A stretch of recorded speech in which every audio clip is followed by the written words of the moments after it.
Hello friends. आज हम आपकी जो यूपीपीसीएल एग्जीक्यूटिव असिस्टेंट की वैकेंसी थी जो 2022 में आई थी और जिसका अभी रिसेंटली रिजल्ट आया है, तो उसमें देखिए एक नई अपडेट है जिसके बारे में मैं आपको बताना चाहता हूँ। साथ ही साथ आप लोगों ने मेरे लास्ट वीडियो को काफ़ी पसंद किया और बहुत सारे कमेंट किए। अब मैंने सोचा सबके इंडिविजुअली कमेंट करने से अच्छा एक मैं वीडियो बना दूँ और उसके बाद आप सबके क्वेश्चंस को एक साथ ले लूँ, जिससे कि एक बार में और कम समय में सारा काम हो जाएगा। तो सबसे पहले ये लेटर देख लेते हैं, ये आपके लिए इम्पोर्टेंट है। ये लेटर आप सभी को ईमेल के द्वारा मिला होगा जितने लोग सिलेक्ट हुए हैं। देखिए इस लेटर में लिखा क्या है। विद्युत सेवा आयोग के विज्ञापन संख्या ये, जो कि आपके एग्जीक्यूटिव असिस्टेंट का था, एवं शुद्धि पत्र संख्या ये, बाद में इसमें एक संशोधन हुआ था, दिनांक 8/9/2022 को, एवं अंतरिक्ष के अंतर्गत कार्यकारी सहायक के पद पर चयन के उपरांत विभिन्न वितरण निगमों कॉरपोरेट कार्यालयों में नियुक्ति हेतु विकल्प प्रस्तुत किया जाना अपेक्षित है। मतलब आप सभी लोगों से वो मांगा जाएगा ना, प्रेफरेंस, जो मैंने आपको पहले एक प्रेफरेंस फॉर्म भी दिखाया था, वो मैं अभी आपको फिर से दिखा दूंगा। तो वो वैसा प्रेफरेंस फॉर्म ना देके इस बार इन्होंने एक गूगल शीट की एक लिंक दी है। आगे बढ़ते हैं। अतः आपको सूचित किया जाता है कि आप इस कार्यालय के ईमेल CEDHYDELE5, यहाँ पे देखिए स्पेस डाल रखा है, जबकि स्पेस होगा नहीं, ये साथ में होगा, @gmail.com द्वारा भेजे गए गूगल फॉर्म लिंक पर क्लिक कर आप द्वारा आवेदन पत्र में दी गई ईमेल आईडी पर 6 दिनों के भीतर अवश्यमेव रूप से भरना सुनिश्चित करें। अन्यथा यह समझा जाएगा कि आप विकल्प देने के इच्छुक नहीं हैं तथा शेष रह गई रिक्तियों के अनुसार विभिन्न डिस्कॉम कॉर्पोरेट कार्यालय में आवंटित कर दिया जाएगा। तो ये कह रहे हैं कि इनके द्वारा, ये चीफ इंजीनियर साहब के द्वारा आपको एक ईमेल आया होगा जिसमें गूगल लिंक होगी, जो कि एक प्रेफरेंस फॉर्म की तरह होगी। मतलब आप जो जो प्रेफरेंस डालेंगे उसके हिसाब से, जहाँ पे जो वैकेंसी और आपकी जो मेरिट है उसके हिसाब से आपको अलॉट कर दिया जाएगा। लास्ट ईयर तो ये ऑफलाइन था, आपको पेपर पे भर के मेल करना था इनकी आईडी में। इस बार थोड़ा सा अपडेट हो गया, गूगल फॉर्म लिंक आया है, अच्छी बात है। शायद इस बार अच्छा हो, पारदर्शी तरीके से हो। जिसने अच्छा किया है उसे उसके घर के करीब या उसको उसके खुद के डिस्कॉम में दिया जाए, मैं इसी बात की उम्मीद करूंगा। तो आपके पास सिर्फ अब 6 दिन बचे हैं। देखिए ये लेटर जो है ये आज का ही है। अब ये वीडियो आप 19 तारीख को देख रहे होंगे, लेकिन ये मैंने 18 को बना दिया था, तो ये आज का ही वीडियो है। तो ये आज का ही लेटर है, आप देख सकते हैं। आगे पढ़ लेते हैं। यह भी सूचनीय है कि आपके द्वारा ऑनलाइन फॉर्म के माध्यम से दिए गए विकल्प की वरीयता के विपरीत यदि विभाग आपकी नियुक्ति किसी अन्य डिस्कॉम कार्यालय में करता है तो वह आपको सहर्ष स्वीक्रिय है। तो देखिए ये इन्होंने ये चीज़ भी खोल दी कि आपने जो प्रेफ़रेंस दिए हैं उसके अकॉर्डिंगली ना देकर आपको विभाग अपने हिसाब से भी कोई देगा तो आप उसके लिए भी मानते हैं। खैर मानना ही पड़ेगा, जॉब तो करनी ही है, जॉब करनी है तो कहीं भी भेजेंगे आप करेंगे ही। वैसे ही बहुत अनएम्प्लॉयमेंट है, किसी तरह तो सिलेक्शन होता है बहुत सारे लोगों का, मेरा भी ऐसे ही हुआ, तो करना पड़ता है। खैर लेकिन आपको एक अच्छी बात ये है कि गूगल फॉर्म दिया गया है। और अब आपको जाना कहाँ पे है, देखिए इनसे आपको मिलना चाहिए। सूरजपाल, ये है ना वैयक्तिक सहायक है तृतीय, मतलब पर्सनल असिस्टेंट थर्ड, किसके, मुख्य अभियंता के, हाइडल में। इनका ऑफिस कहाँ पे है, तो देखिए ये रहा इनका ऑफिस, ये है उत्तर प्रदेश पावर कॉर्पोरेशन तृतीय तल शक्ति भवन विस्तार, लखनऊ। यहाँ पे आप जाएंगे तो यहाँ जब आप पता करेंगे कि चीफ इंजीनियर हाइडल कहाँ बैठते हैं तो आपको इनका ऑफिस मिल जाएगा। उनके ऑफिस में आपको ये पर्टिकुलर पर्सन भी मिल जाएंगे, इनसे जाके आप बात कर सकते हैं। मतलब गूगल फॉर्म भरने के बाद अभी आपके पास 6 दिन है। जो भी आप लोग लखनऊ के पास रहते हैं आप इनके पास जाइए और इनसे कह दीजिए, बातचीत कर लीजिए कि सर क्या है, कैसे होता है, और कुछ अंडर अंडर द टेबल वाला सीन है तो आपको पास कर दिया जाए।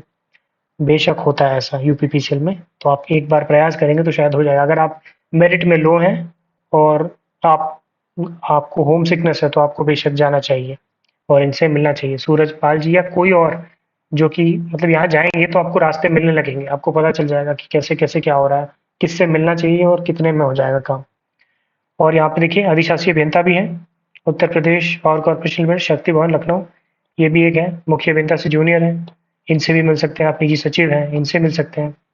तो इनमें इन तीनों चारों लोगों में से किसी से भी मिलके बात करके काम हो सकता है।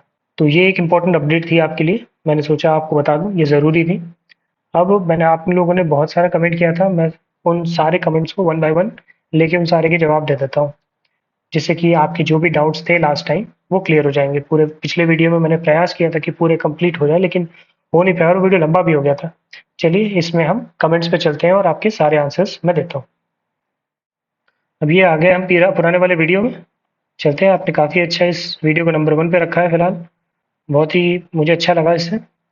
अब निचले क्रम से चलते हैं, वरना कहेंगे पीछे वालों को मैं भूल गया पूरी तरह से। तो सबसे पहले तो हमारे पास मीरा देवी हैं। ये हमारी शुरुआती तौर से, जब मेरे कुछ 100 सब्सक्राइबर भी नहीं थे, तब से हमारे साथ हैं। तो मीरा जी, बहुत बहुत धन्यवाद आपका हमारे साथ अब तक बने रहने के लिए। आप सेलेक्ट नहीं हुई कोई बात नहीं, लेकिन हमें पूरी उम्मीद है आप मेहनत करती रहेंगी और जल्द ही सेलेक्ट होंगी। और अगर आपके सिलेक्शन में हमारा थोड़ा भी बहुत कंट्रीब्यूशन रहा तो इस चैनल को बना के और चलाने की पूरा काम हो जाएगा। मतलब ये चैनल कोई अर्निंग के लिए तो है नहीं, बस इन्फॉर्मेशन के लिए कभी कभी मैं चीज़ें डालता रहता हूँ। बहुत बहुत धन्यवाद मीरा जी आपका। अगले हैं हमारे पास तरन बग्गा जी। वो कह रहे हैं आपको गवर्नमेंट क्वार्टर अलॉट हुए हैं कि नहीं। तो आदित्य ने पहले ही रिप्लाई दे दिया, नहीं। मैं भी आपको बताना चाहता हूँ तरन जी कि गवर्नमेंट क्वार्टर की हालत बहुत बुरी है। मिल तो सकते थे लेकिन मैंने खुद से नहीं लिया। 3,000 रुपये कटते हैं आपके, और आपको क्वार्टर भी अच्छा नहीं मिलेगा क्योंकि आपको वहाँ पे फिर खुद से मरम्मत करानी पड़ेगी। अगर आप फैमिली वाले हैं और आपको एक सिक्योरिटी चाहिए आसपास, तो आपके लिए फैमिली क्वार्टर्स बहुत अच्छे हैं, वहाँ पे आप रह सकते हैं। लेकिन अगर आप सिंगल हैं तो मेरे ख्याल में आपको फैमिली क्वार्टर्स में रहने का कोई मतलब नहीं है। किसी भी जगह पे आप अच्छे अच्छे क्वार्टर मिल जाएंगे। हाँ, कुछ अगर एक्स सिटीज़ हैं, अब जैसे हमारे यहाँ जहाँ पे मैं पोस्टेड हूँ, वहाँ पे अच्छे क्वार्टर्स नहीं है। बट मैं लखनऊ या अच्छे मेरठ में नहीं कह सकता, हो सकता है वहाँ पे अच्छे क्वार्टर हो, लेकिन कई बार आपको सर्कल्स में और मतलब जो हेड ऑफिस के बाहर के जो ऑफिस होते हैं, वहाँ पे अच्छे क्वार्टर्स नहीं मिलते हैं। तो आपके कमेंट्स भी लाइक करते चलता हूँ मैं, इससे मुझे पता रहेगा किसके किसके कंप्लीट हो गए। इसके बाद है हमारे पास द फ्रॉग 3754। तो इलेक्ट्रिसिटी चार्जेस रुपी जो 540 डिडक्ट हुए हैं, उनके बारे में बताइए भाई। अच्छा, तो ये जो इलेक्ट्रिसिटी चार्जेस है 540 रुपये, ये अलग अलग जो कैटेगरी में सिलेक्शंस होते हैं उनके अलग अलग होते हैं। जैसे कि टेक्नीशियंस जो होते हैं उनके शायद कुछ कम है, इसी तरह जो जेई होते हैं उनके ज़्यादा हैं। ऐसे ही जैसे जैसे आपकी पोस्ट बढ़ती है वैसे वैसे आपका जो इलेक्ट्रिसिटी चार्जेस है वो ज़्यादा कटता है। तो हमारा शुरुआत से 540 रुपये कट रहा है। इसमें होता क्या है, आपके घर पे पहले तो मीटर नहीं लगता था, एक तार खींच लेते थे आप और अपने नाम का एक बोर्ड लगा लेते थे। अपना जो आपका एग्जिस्टिंग कनेक्शन है उसका परमानेंट डिस्कनेक्शन करा के उसका एक ऑफिस मेमोरेंडम अपने पास रख लीजिए। और उसके बाद जब आप विभागीय कर्मचारी यहाँ जब लग जाएंगे तो आपको पता भी चल जाएगा कैसे आता है। एक आपके पास कोई भी लाइनमैन आके आपके यहाँ एक तार डाल देगा और आपके कोई मीटर नहीं रहेगा। 540 डिडक्ट होता है, और अगर आप एसी लगाते हैं तो पर एसी आपको 1,200 रुपये के आसपास देना पड़ता है। और वो भी साल के 6 महीने ही होते हैं, पूरे साल भर नहीं देना होता है, सिर्फ 6 महीने। तो उम्मीद करता हूँ आपको आपका आंसर मिल गया होगा। इसके बाद अगले पे चलते हैं। आप सहारनपुर में जॉब करते हैं क्या सर? जी हाँ, मैं बिल्कुल सहारनपुर में जॉब करता हूँ फिलहाल तो, पर पूरी तरह से ट्रांसफ़र के लिए प्रयास कर रहा हूँ। आप भी सहारनपुर से हैं? बेशक कभी अगर समय मिल पाया और आप आस-पास हैं तो हम मिल पाएँगे। सहारनपुर खुद में बहुत बड़ा है। अगले पे चलते हैं। The perfectionist newly executive assistant वाली सैलरी गलत बताई है। जी हाँ, मुझे भी लग रहा है मैंने सैलरी में थोड़ी-सी कुछ गलत बता दी। वो उस वक़्त के डीए के हिसाब से थी। उस वक़्त तो हमें इन हैंड उतनी मिलती थी। आज के डीए के हिसाब से आपको सैलरी मेरे ख़्याल में 34-35 हज़ार के आस-पास मिलेगी। तो वो कम था 35 हज़ार, इस टाइम 35 या उसके अप्रॉक्स रहेगी। तो क्षमा चाहता हूँ मैं, पिछले बार का मैंने पुराना बता दिया। डीए के साथ इंक्रीमेंट हो गए होंगे, तो प्रेज़ेंट टाइम के डीए के हिसाब से आपकी सैलरी अब ज़्यादा बनेगी, तो ये अच्छी बात है। इसके बाद आपने परफेक्शनिस्ट ने हमसे एक प्रश्न और पूछा है कि क्या कोई ड्रेस कोड होता है? कोई ड्रेस कोड नहीं होता है, आपको जो मन है पहन लीजिए। पर हाँ, मतलब आपने कुर्ता पजामा पहन लिया ये नहीं चलेगा। मतलब थोड़ा सा एथिक्स होना चाहिए, जैसे कि शॉर्ट्स पहन ले लड़कियां, वो भी नहीं चलेगा। मतलब आपको, है ना, सलवार में और साड़ीज में आना पड़ेगा, या जीन्स में भी आ सकती हैं लड़कियां। और सेम गोज विद बॉयज, आपको पैंट शर्ट या जीन्स में आना होता है, जीन्स और शर्ट्स। पार्टी वेयर और बाकी कैजुअल बहुत वेयर आपको जैसे टी शर्ट्स और ये पहनने तो नहीं चाहिए, लेकिन कोई कुछ कहता नहीं, आप पहन सकते हैं। बाकी आपके ऊपर है। आपकी बॉडी अगर बहुत अच्छी है तो आपको शर्ट्स में नहीं, टी शर्ट्स में ही मजा आएगा, बहुत लोग पहनते भी हैं। तो यहाँ पे ये थोड़ी फ्रीडम है, आपको जो मन आप वो पहन सकते हो। हाँ, बस वो ज़्यादा ही कैजुअल ना हो और ज़्यादा ही रिवीलिंग जैसा कुछ ना हो। अगले प्रश्न में चलते हैं विमल पटेल जी के। भाई आप से कांटेक्ट करने के लिए, चलिए मैं आपके लिए कांटेक्ट का एक साधन खोलूंगा। मैं अपना कोई टेलीग्राम का कोई ग्रुप बना दूंगा। मैं बहुत एक्टिव नहीं हूँ, इस वजह से मैं कोई वैसा कुछ बताता नहीं। प्रयास करूँगा मैं कि कोई एक टेलीग्राम का ग्रुप बना दूँ जिसपे हम कनेक्ट होके वहाँ पे बात कर सकें। इसके बाद अगला क्वेश्चन है विवेक सिंह राज का। इनका भी देखते हैं क्या है कमेंट। सर लेखपाल और ईए में कौन सा बेहतर होगा? तो जो जवाब दिए गए हैं कोई, तो देखिए यहाँ पे अनुराग तिवारी जी ने लिखा है ईए नो डाउट, और फिर सर जी मेडिकल सर्टिफिकेट कब जमा करना होगा, ज्वाइनिंग के टाइम या ज्वाइनिंग के बाद? तो देखिए सबसे पहले लेखपाल और ये अगर आपको होम डिस्ट्रिक्ट के पास जो मिल रहा है वो बेहतर है, पहली चीज़। अंडर द टेबल दोनों में है। यूपीपीसीएल में एक नुकसान ये है कि आपकी यहाँ पे फ्रीक्वेंटली धरने होते रहते हैं, प्राइवेटाइजेशन की बात होती रहती है। ये डायरेक्टली गवर्नमेंट नहीं है, यहाँ के जो सुपरिटेंडिंग इंजीनियर और चीफ इंजीनियर भी होते हैं, ये गेजेटेड ऑफिसर्स नहीं है, मतलब जो राजपत्रित अधिकारी हैं वो नहीं होते ये। और वही शासन में आप देखेंगे लेखपाल और बाकी जो वैकेंसीज होती हैं वो सीधे सीधे यूपी गवर्नमेंट की होती है। तो देखिए यहाँ पे एक प्राइवेटाइजेशन का खतरा हमेशा रहेगा, पहली चीज़। दूसरा, वर्क बर्डन बहुत बढ़ता चला जा रहा है समय के साथ, वैसे वो लेखपाल में भी रहेगा। बाकी आपकी प्रेफरेंस के ऊपर, अगर आप घर पे रह के घर घर के करीब अगर आपको जो मिलता है मेरे ख्याल में आपको उसे चूज कर लेना चाहिए। शुरू में आपको क्रेज रहता है, बाकी कुछ बाद में कुछ वो रहता नहीं, क्योंकि पीसीएल की ज़्यादा वैल्यू भी है नहीं। दूसरा, यहाँ पे सबसे बॉटम पे आते हैं बाबू, उसके नीचे ऑपरेटर और पियोन ही होता है। तो आप ये समझेंगे आप थर्ड क्लास में हैं अगर स्कूल का हिसाब देखें। ट्वेल्थ क्लास वाले आपके सीनियर ऑफिसर्स हो जाएंगे, आप थर्ड में हैं। आपके नीचे सेकंड में हो जाएगा प्यून और फर्स्ट में हो जाएंगे आपके ऑपरेटर्स। तो सोचिए आप कितने नीचे हैं। और साथ ही साथ आपका कोई प्रमोशन भी नहीं था, उस पर भी मैं आऊँगा। एक किसी साथी ने प्रमोशन के बारे में भी पूछा था, तो उसे भी मैं बता दूंगा। तो मेरे ख्याल में लेखपाल का अगर आपको घर के पास जो मिलता है सबसे पहला प्रेफरेंस अगर आप वही रखिएगा, अगर आप उत्तर प्रदेश से हैं तो। अगले प्रश्न पे चलते हैं। रवि ने कहा है थैंक यू सर, वेलकम। मैं प्रयास करता रहूंगा इस तरह के और वीडियोस बनाते रहूं ताकि आप लोगों को मदद मिलती रहे।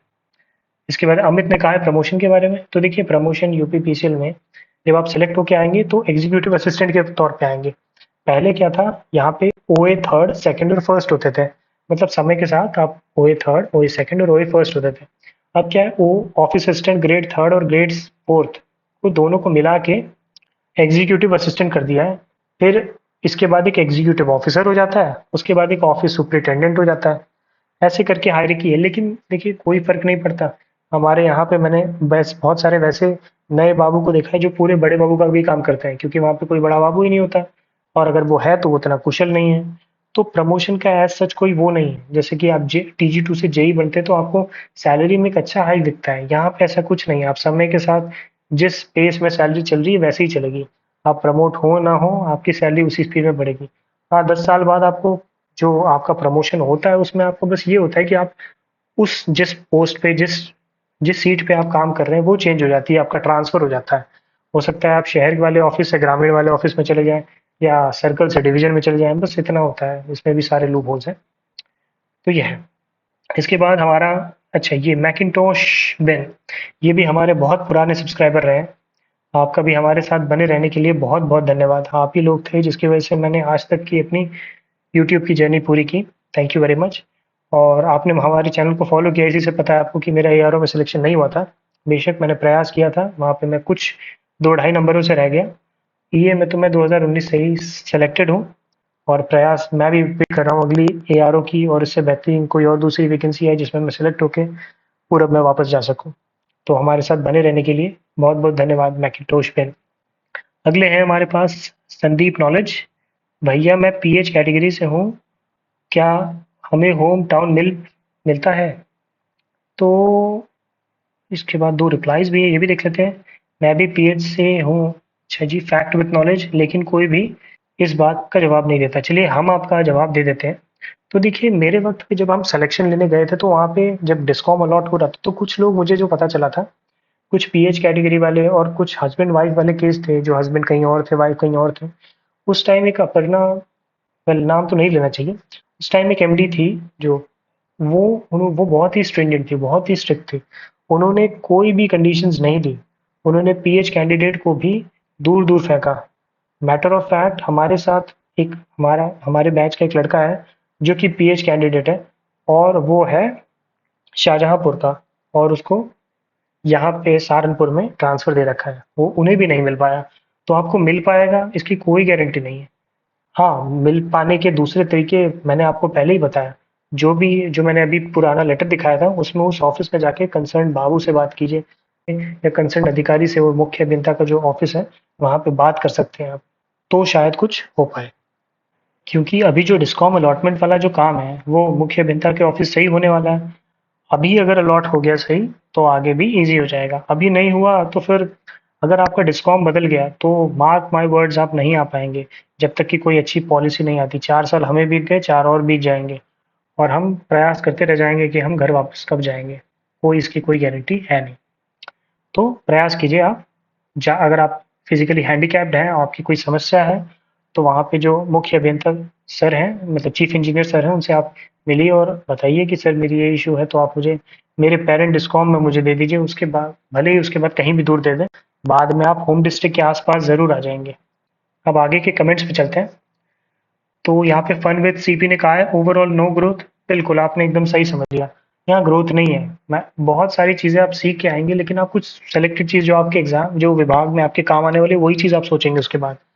तो ग्रोथ तो नहीं होगी। आप बहुत ज़्यादा एक्सेल करने वाले नहीं, क्योंकि आप बाबू बन के आप रिक्रूट होंगे और बाबू बन के रिटायर। तो ग्रोथ तो बिल्कुल नहीं है। तो सही कह रहे हैं। इसीलिए मैंने कहा था ये एक स्टेपिंग स्टोन है।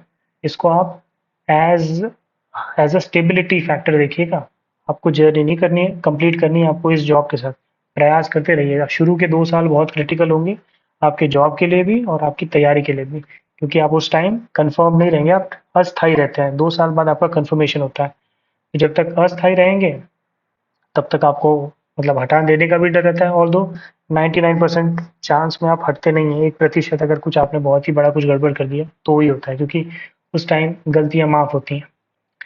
तो ये है। आगे बढ़ते हैं। मयंक वर्मा जी हमसे कह रहे हैं थैंक्स भाई, प्रमोशन पर एक वीडियो बना दे। तो वीडियो बनाने की ज़रूरत नहीं है, वो पूरा टाइम वेस्ट होगा। आपका टाइम बहुत प्रेशियस है। यहाँ पे प्रमोशन कुछ नहीं होता। कुल मिला के आप एग्जीक्यूटिव असिस्टेंट रहेंगे, फिर एग्जीक्यूटिव ऑफिसर बनेंगे और उसके बाद आप जाएंगे ऑफिस सुपरिटेंडेंट। लेकिन इस पूरे कोर्स में आपका कोई भी वो कुछ खास ग्रोथ नहीं होगा। एग्जीक्यूटिव असिस्टेंट और एग्जीक्यूटिव ऑफिसर में तो कुछ बात ही नहीं है। बस आप एक छोटा बाबू और एक बड़ा बाबू, यही दो अंतर होता है। और छोटा बाबू और बड़े बाबू में कोई पावर नहीं है। हाँ, अगर आप जैसे अधिकारी है और अधिकारी के साथ आपकी तालमेल अच्छी है, मतलब आप अच्छे से काम करते हैं और आप उनके गुड बुक्स में हैं, तो वो आपको प्रेफरेंस देंगे। वो तो बड़े बाबू को भी फिर नहीं पूछते। तो ऐसा कुछ भी नहीं है। नए नए बाबू मैंने कई सारे देखे जो कि अधिकारी के साथ बहुत अच्छे ट्यूनिंग में है, तो बड़े बाबू से ज़्यादा उनकी वैल्यू है। तो यही है प्रमोशन, और तो कोई प्रमोशन होता नहीं है।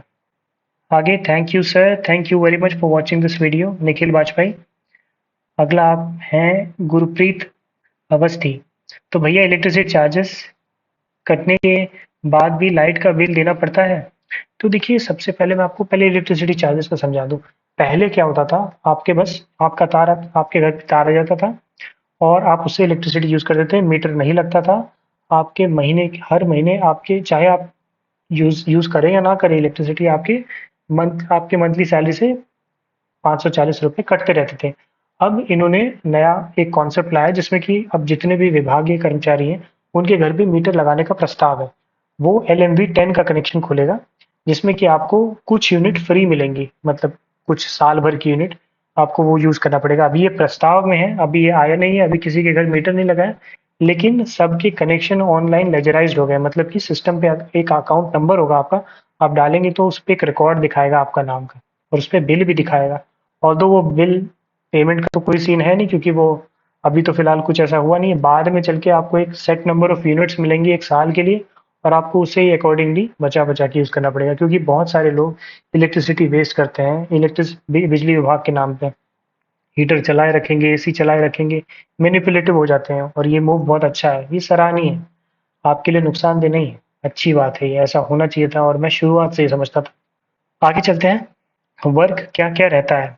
तो अभी इसके बारे में मैं बिल्कुल ज़रूर से आऊँगा। मोहिनी लवानिया जी, अभी ऊपर किसी ने बहुत सारे कमेंट्स में बताया था कि क्या-क्या किसका-किसका काम होता है। मैं अभी बताऊँगा आपको। बहुत सारे अलग-अलग सीट्स होते हैं, उन पे आपको काम करना होता है, उनके काम अलग-अलग होते हैं। वो मैं भी आपको आगे ऊपर एक किसी ने कमेंट किया था, उसके माध्यम से बता दूँगा। अर्जुन सिंह जी कह रहे हैं सर, क्या शक्ति भवन से केवल डिस्कॉम ही अलॉट होते हैं या जोन या सर्कल भी? अच्छा क्वेश्चन पूछा आपने। तो शक्ति भवन से आपको सिर्फ डिस्कॉम अलॉट होगा। उसके बाद जैसे मान लेते हैं आपको पूर्वांचल डिस्कॉम दे दिया, तो वहाँ पे जो एमडी ऑफिस होगा, वहाँ से आपको सर्कल, डिवीजन सब अलॉट हो जाता है। अब देखिए जहाँ से ये सारा अलॉटमेंट होता है, अब देखिए एमडी ऑफिस ये अलॉट क्यों करता है? सोचिए, अगर एमडी ऑफिस है, वो पूरे आपको अलॉट कर रहे हैं, तो बहुत सारा काम होता है, बहुत सारा काम होता है, तो बहुत सारा अंदर अंडर द टेबल भी होगा। समझ पा रहे हैं आप? क्योंकि अपना काम ज़्यादा लेने में नुकसान तो आपका है, लेकिन कुछ तो फायदे होंगे। तो एमडी ऑफिस से आपके सारे, आप डिवीजन, सर्कल, टेस्ट ऑफिस, भंडार मंडल, इन सारी जगहों पे आपका सिलेक्शन एमडी ऑफिस से होता है। अभी जी ये जो है लखनऊ वाला जो ऑफिस है, वहां से सिर्फ आपको डिस्कॉम बांटे जाएंगे। उसके बाद जितने भी पेरेंट ये एमडी ऑफिस है, वहां से आपको एक ऑफिस दिया जाएगा जहाँ पे आपको जाके ज्वाइनिंग लेनी होती है। यूजुअली आप सर्कल में ज्वाइनिंग लेते हैं और उसके बाद आपको अलग अलग जहाँ पे भी आपको उन्हें उनके द्वारा आवंटित किया गया है, वहां पे आप जाके जॉब करते हैं। अगले चलते हैं। नमस्कार भैया, मेरा असिस्टेंट अकाउंटेंट में बढ़िया नंबर है और साथ ही लेखपाल में भी। आशा है दोनों ही डीवी एक ही समय हो। सैलरी में करीब 10,000 का फर्क होगा, पता नहीं क्यों मेरा झुकाव लेखपाल की ओर अधिक है, जबकि हो सकता है मैं दोनों में ही होम डिस्ट्रिक्ट मिल जाए। एक डर ये भी है कि कहीं भविष्य में जॉब प्राइवेटिस ना हो जाए, प्राइवेटाइज की बात करें आप। मेरा प्रश्न ये है कि मुझे किसमें ज्वाइनिंग लेनी चाहिए, क्योंकि पूरी जिंदगी गुजारनी है। आपके सुझाव की आवश्यकता है। तो यूजर जो भी है, आपका नाम बहुत ही स्टाइलिश नाम लिख रखा है। अगर आप असिस्टेंट अकाउंटेंट में सेलेक्ट हुए हैं, देखिए असिस्टेंट अकाउंटेंट का प्रोफाइल अच्छा होता है। आप काफ़ी इंपॉर्टेंट पर्सन होते हैं वहाँ पे। आप पहले असिस्टेंट अकाउंटेंट रहते हैं, मतलब आप एक एक्सीएम के अंदर काम करेंगे। उसके बाद आप असिस्टेंट अकाउंट्स ऑफिसर बनते हैं, उसके बाद आप अकाउंट्स ऑफिसर बन जाते हैं। उसके बाद अगर आप क्वालिफाइड हैं और अगर आपने सीए कर लिया है साथ ही साथ, तो आप उसके बाद डेप्यूटी चीफ अकाउंटेंट बन जाते हैं। और वो बड़ी पोस्ट होती है, और चीफ अकाउंटेंट भी बन सकते हैं अगर आपकी उम्र रहे और आपका तजुर्बा उतना रहे और आप उतने एक्सपीरियंस रहें, सीनियर रहें। तो मेरे ख्याल में लेखपाल से बेहतर असिस्टेंट अकाउंटेंट की पोस्ट है। अगर आपको होम डिस्ट्रिक्ट मिल जा रहा है, तो बहुत बेहतर है असिस्टेंट अकाउंटेंट की पोस्ट, क्योंकि आप तो पहले तो आपके पास कुछ पावर रहती है, अकाउंटेंट की पावर अच्छी होती है, प्रमोशन अच्छा होता है, और साथ ही साथ बाद में चल के जब वो डेप्यूटी सीए बन जाता है, तो उसके बाद उसके पास एक खुद का एक ऑफिस होता है।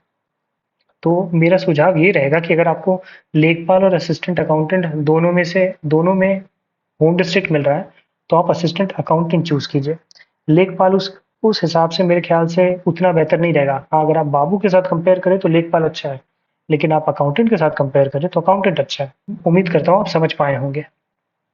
अगले प्रश्न पे चलते हैं। भाई, रहने के लिए क्वार्टर तो मिलेगा ना?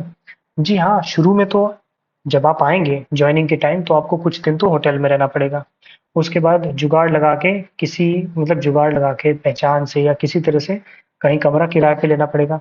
एक आध साल बाद आपको कमरा कहीं ना कहीं मिल जाएगा। एक साल, 2 साल, 2 साल बाद मुझे पता चल गया था कि ये कमरा खाली हुआ है और वहाँ रह सकता हूँ। अब होता क्या है कमरे के केस में, अगर आप अच्छे एमडी ऑफिस या बड़े शहर में हैं तो वहाँ अच्छे कमरे होते हैं, लेकिन छोटे शहरों में अच्छे कमरे होते नहीं।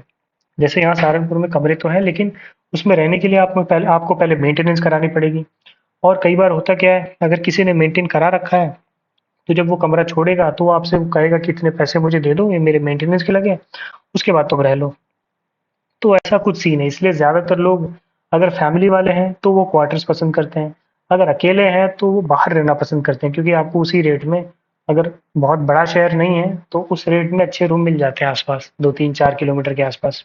आगे निशांत जी कह रहे हैं, लखनऊ में किस ऑफिस में जाना होगा सर? तो मैंने आपको बताया, उस ऊपर जो लेटर था उसी के ऊपर एड्रेस लिखा हुआ था। शक्ति भवन का एड्रेस है मुख्य अभियंता हाइडल, चीफ इंजीनियर हाइडल वाले ऑफिस में जाना होगा। वहां पे उनके अंडर में जो भी कंसर्न बाबू काम करता होगा, उनसे मिलिए। वो आपको सारे प्रोसेस बता देंगे, अगर वो उसमें चीज में इंटरेस्टेड हुए। इसके बाद आशुतोष गुप्ता ने देखिए बता दिया है। यहाँ पे मैं पीछे जो प्रश्न लिया था किसने कि क्या क्या काम करने होते हैं, वो यहाँ से आपको पता चलेगा। सबसे पहले देखिए, रेवेन्यू कैशियर, हमारे यहाँ सर्कल में कैशियर होते हैं जिनका काम, जितने लोग टेंडर डालते हैं उनकी ईएमडी देखना, ईआरपी पे प्रोसेस करना, वो सारे काम होते हैं।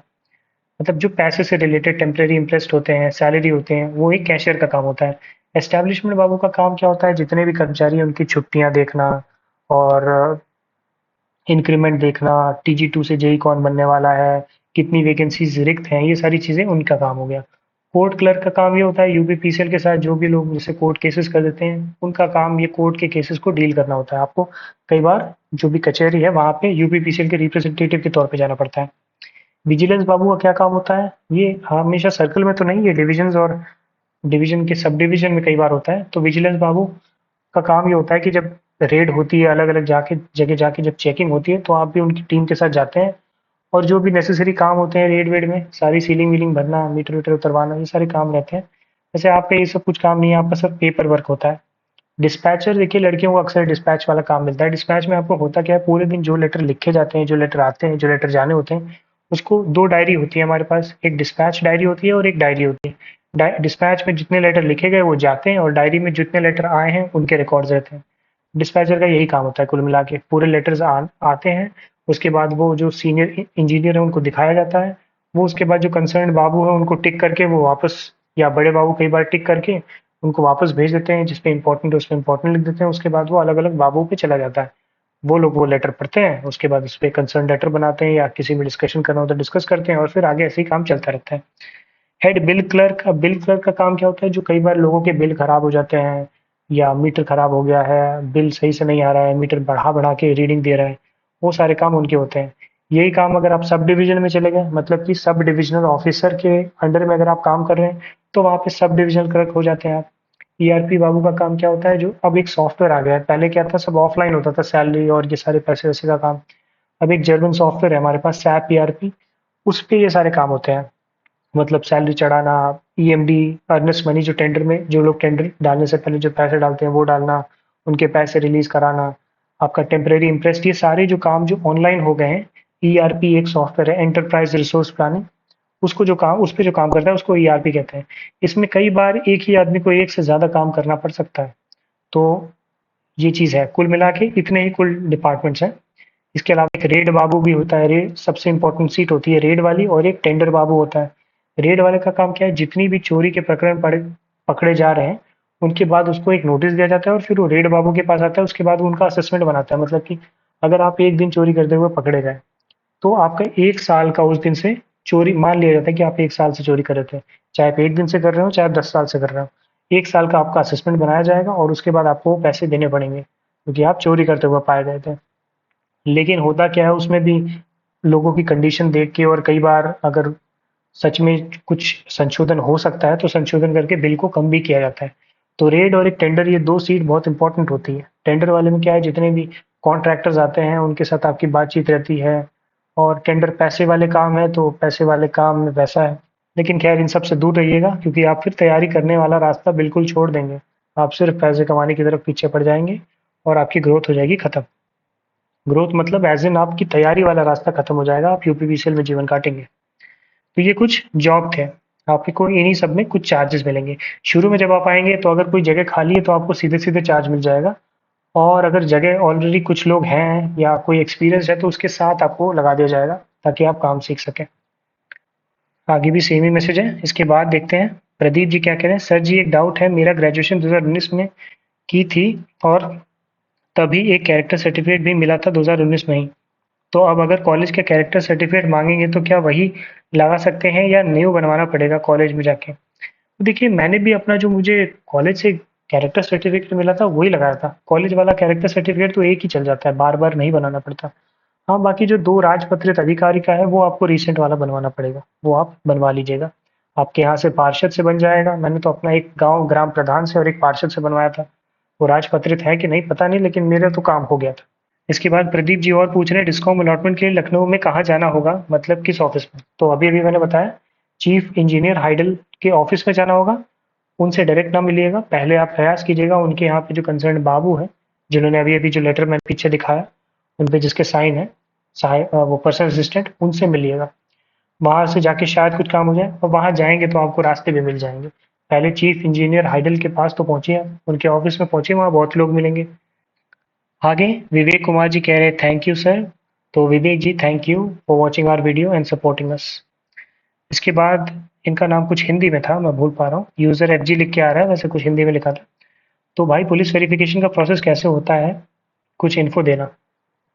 तो पुलिस वेरिफिकेशन का प्रोसेस ऐसे होता है, जब आप ज्वाइनिंग ले लेते हैं, आप कम करते रहते हैं, तो ऑफिस से ही जब आपके बड़े बाबूजी जो होते हैं, मतलब जो भी एस्टैब्लिशमेंट क्लर्क का काम करता है, वही लेटर लिखता है आपके जो भी कंसर्न पुलिस, जो आपका पुलिस थाना लगता है वहाँ पे, कि आपके चरित्र की जाँच की जाए और उसके बाद जाँच रिपोर्ट हमें भेजें। तो उसके बाद आपके यहाँ आपके घर पे पुलिस आती है और वो पैसे लेती है और फिर चली जाती है। आपको तो पता ही है, यही प्रोसेस है। आपका अगर कैरेक्टर सब ठीक है तो उनको बस खुशखबरी की मिठाई या बख्शीश दे के और उसके बाद आप छोड़ सकते हैं। तो पुलिस वेरिफिकेशन का कुछ यही प्रोसेस है, आपको कुछ नहीं करना होता है, वो ऑफिस ही करता है।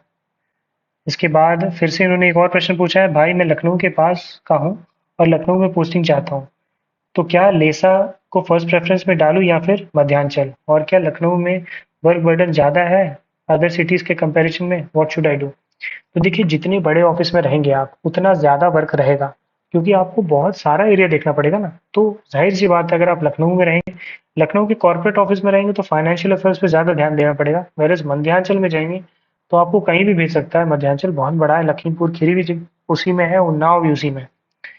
तो इस तरह से है। तो मेरे ख्याल से अगर आपको लखनऊ लखनऊ में ही चाहिए तो लेसा आपका फर्स्ट प्रेफरेंस होना चाहिए। उसके बाद मध्यांचल, उसके बाद आपको कानपुर डाल देना चाहिए, उसके बाद वाराणसी डाल देना चाहिए, उसके बाद आगरा और उसके बाद मेरठ। अगले हैं कपुल जी। तो ये कह रहे हैं न्यू एग्जीक्यूटिव असिस्टेंट की वैकेंसी कब तक आएगी। तो देखिए, 2018 में आई थी, फिर 22 में आई, 18 से 22 हो गए 4 साल। तो अगले 4 साल बाद आनी चाहिए अगर ये हिसाब देखें। वैसे 15 में भी एक आई थी, लेकिन दो तीन सौ वैकेंसी आई थी, फिर 18 में आई, फिर 22 में आई, मतलब 3 से 4 साल का गैप मान के चलिए। इतना समय ले लेते हैं क्योंकि जनरली लोग छोड़ते नहीं है ये वैकेंसी, क्योंकि आपको एक इलेक्ट्रिसिटी का बेनिफिट मिल रहा है, दूसरा बहुत ज़्यादा काम नहीं होता मगर अगर आप बड़े ऑफिस में नहीं है तो, और तीसरा तब अच्छी है लाइफ यहाँ पे, बहुत बुरा नहीं है यहाँ, बहुत ज़्यादा काम भी नहीं है, ठीक ठाक है। 10 बजे जाएंगे, 5 बजे वापस आ जाएंगे ज़्यादातर ऑफिस में। लेकिन कुछ बड़े ऑफिस में 10 बजे जाएंगे, 8 बजे छूटेंगे, 9 बजे छूटेंगे, उसमें कोई फिक्स नहीं होता। तो ऐसा है, तो ठीक है, इसलिए लोग जनरली छोड़ते नहीं। इसके बाद बिलीवर ने पूछा है, sir UP R U VNL A R O का जॉइनिंग लेटर कब तक आएगा। फाइनल रिजल्ट 24 जुलाई को आ गया था। तो देखिए, to be very honest, R U V N L का के बारे में मुझे कुछ भी नहीं पता। मैटर ऑफ फैक्ट, मैंने उसके ए आर ओ के लिए तो अप्लाई भी नहीं किया था, क्योंकि मुझे वहाँ पता ही नहीं।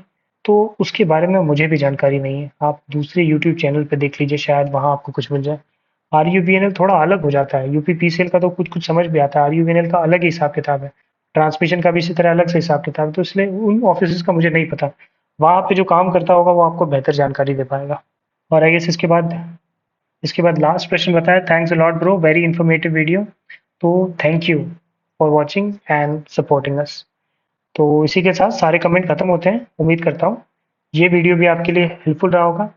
बाकी अगर आपके पास अभी भी क्वेश्चंस हैं तो आप लोगों का मोस्ट वेलकम है। कमेंट सेक्शन में आप लोग और कमेंट करें, मैं फिर से आपके लिए एक और वीडियो बना दूंगा।